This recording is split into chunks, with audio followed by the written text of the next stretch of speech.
Good morning, people. I'm Sonup, and you're watching me on Sonup Reviews, and I'm here to talk about the first day and night test match that is already underway between India and Australia at Adelaide in Australia. And let me tell you what, the first wicket is already down for India. India choosing to bat, but not going in their favor, at least to begin with Prithvi Shaw getting out extremely cheaply in the very first over. I think on the second ball of Mitchell Starc, getting an inside edge right onto his stumps, and he took the long walk back to the pavilion. Well, I'll tell you what, Prithvi Shaw has not been in great form.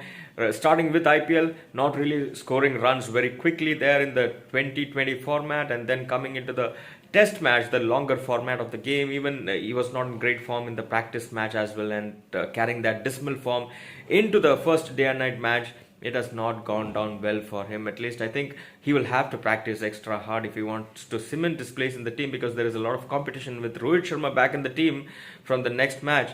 I don't see Prithvi Shaw getting a look in, at least unless he makes a really solid comeback in the second innings, but we'll wait for that to happen. But let's take a look at both teams today, India and Australia. I would say India is a far more experienced team, far more stronger team on paper, because we've got a lot of experienced players.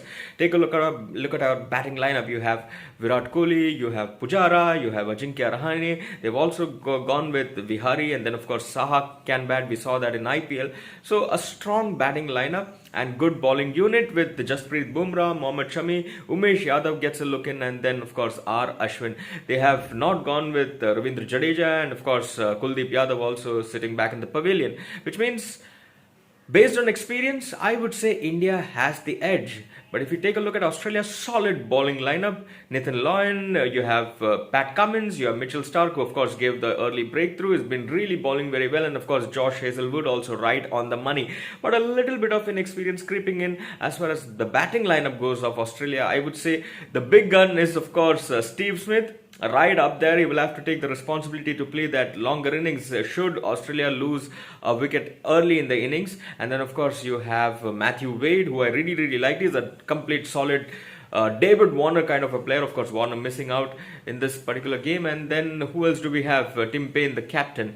So as far as the batting lineup of Australia goes, I would say it is not as experienced as India.